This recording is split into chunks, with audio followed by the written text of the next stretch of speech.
This channel does not promote any violent, harmful, or illegal activities. All content provided by this channel is meant for an educational purpose only. Brought to you by V-Guard, co-powered by Sensodyne O Bhimal বলো কথা Keshari. Associate sponsor Ultratech Cement। নজর রাখবো আরও এক গুরুত্বপূর্ণ খবরে। 10ই জুলাই মানিকতলা সহ রাজ্যের 4 কেন্দ্রে উপনির্বাচন। বাকি 6 কেন্দ্রের উপনির্বাচনের দিন কেন ঘোষণা করা হলো না? প্রশ্ন তুলে নির্বাচন কমিশনে চিঠি তৃণমূলের। চড়ছে পারদ, পাল্লা দিয়ে বাড়ছে আর্দ্রতা, ভ্যাপসা গরমে হাঁসফাঁস করছে বাংলা। ফের 45 ডিগ্রি ছুঁই ছুঁই তাপমাত্রা কলাইকুণ্ডায়। 43 ডিগ্রির গরম বাঁকুড়া এবং পুরুলিয়ায়। আরও কয়েকদিন পশ্চিমাঞ্চলের তাপমাত্রার সতর্কতা দিয়েছে আবহাওয়া দপ্তর। কলকাতা সহ দক্ষিণবঙ্গের জেলাগুলিতে ভ্যাপসা গরম চলবে। আষাঢ়ের শুরুতে গরম কমতে পারে দক্ষিণবঙ্গে তীব্র গরমে পুড়লেও প্রবল বৃষ্টি উত্তরবঙ্গে। উত্তরের কয়েকটি জেলায় ভারী থেকে অতি ভারী বৃষ্টির কমলা সতর্কতা দিয়েছে হাওয়া অফিস।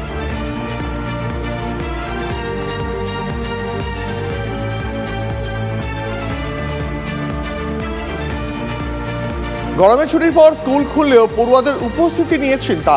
অতিরিক্ত গরমে স্কুলমুখী হচ্ছে না পড়ুয়ারা। বেশ কয়েকটি জেলায় উপস্থিতি 40%-এরও কম। স্কুলগুলিতে পড়ুয়াদের উপস্থিতির হার চিন্তায় রেখেছে শিক্ষা মহলকে। আরও বিস্তারিত জানতে চলে যাব সহকর্মী সুমন মহাপাত্রর কাছে। সুমন, একদিকে গরমের ছুটি সেটা বেশ লম্বা, তার মধ্যে গরম এত এক্সটেন্ড হচ্ছে যে পড়ুয়ারা স্কুলে আসছে না। সিলেবাস কিভাবে শেষ হবে? দেখো, খুবই চিন্তার বিষয়। তার কারণ বলা চলে দুমুখী সমস্যা। একদিকে হচ্ছে গরমের জন্য পড়ুয়ারা স্কুলে আসছে না। বেশ কিছু স্কুলে বাবা মারা এসে প্রধান শিক্ষককে জানিয়ে গিয়েছেন যদি এভাবে 10টার সময় স্কুল হয় তাহলে তারা তাদের সন্তানকে স্কুলে পাঠাবেন না, গরমে তাদের অসুস্থ হয়ে যাওয়ার আশঙ্কা রয়েছে। অন্যদিকে বিভিন্ন স্কুল এখনো কেন্দ্রীয় বাহিনীর দখলে, ফলে সেখানে কিন্তু পঠন পাঠন স্বাভাবিক নিয়মে হতে পারছে না। কোলাঘাটের প্রিয়নাথ বিদ্যা ভবন, সেখানে 1302 জন পড়ুয়া। গতকাল যখন স্কুল খুলেছে 1 জন পড়ুয়া স্কুলে আসেন। এইরকম ছবি কিন্তু জেলায় উপস্থিতির হার 40%-এর কম। বলা চলে কোথাও 20% ছাত্র উপস্থিত হয়। এবং এই যে গরম তাপপ্রবাহ চলছে, এর ফলে পড়ুয়ারা স্কুলে আসছে না এবং তাদের জন্য বিকল্প ব্যবস্থাও নিতে পারছে না শিক্ষা দপ্তর। মর্নিং স্কুলের কোনো নির্দেশিকা তারা দেয়নি। নিজেদের সিদ্ধান্তে বেশ কিছু জেলা প্রাথমিক শিক্ষা সংস্থা প্রাথমিক স্কুলগুলোকে সকালে করার সিদ্ধান্ত নিয়েছে। ঠিক, এই বুঝতে পেরেছি সুমন, আপাতত তোমাকে ধন্যবাদ। পাশাপাশি কথা বলবো আমাদের প্রতিনিধি হীরকের সঙ্গে। হীরক, বাঁকুড়ার ছবিটা ঠিক কি?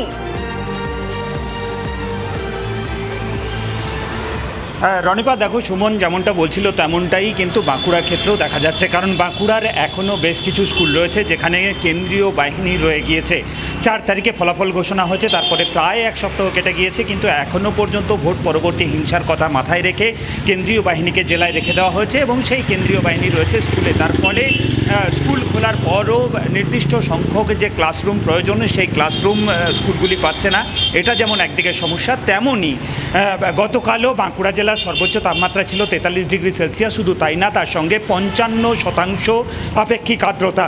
অর্থাৎ একদিকে প্রবল গরম, চড়া রোদ, অন্যদিকে প্রবল আপেক্ষিক আর্দ্রতার কারণে কার্যত গলদঘর্ম অবস্থা। এই পরিস্থিতিতে গতকাল থেকে স্কুল খোলার ফলে কিন্তু রীতিমতো সমস্যায় পড়ুয়া থেকে অভিভাবক, এমনকি শিক্ষক শিক্ষিকারা। বহু জায়গায়, বহু স্কুলে গতকালও আমরা যেটা ছবি দেখেছি যে বহু স্কুলে সেখানে পড়ুয়ারা অসুস্থ হয়ে পড়েছে, কোথাও শিক্ষকরা অসুস্থ হয়ে পড়েছে। এই পরিস্থিতিতে মর্নিং স্কুল করার দাবি সর্বত্র উঠছে। বিভিন্ন জায়গায় বিভিন্ন স্কুল কর্তৃপক্ষ তারা এমসি অর্থাৎ ম্যানেজিং কমিটির সঙ্গে বৈঠক করে রীতিমতো মর্নিং স্কুল করার সিদ্ধান্ত নিয়েছেন। যদিও শিক্ষা দপ্তরের কোনো নির্দেশিকা সে সম্পর্কিত নেই, তারপরেও কিন্তু তারা এই সিদ্ধান্ত নিতে বাধ্য হচ্ছেন, অন্তত স্কুল কর্তৃপক্ষ তেমনটাই জানাচ্ছেন। এখনও পর্যন্ত আবহাওয়া দপ্তরের যা পূর্বাভাস সেই অনুযায়ী আগামীকাল পর্যন্ত এই পরিস্থিতি চলতে পারে।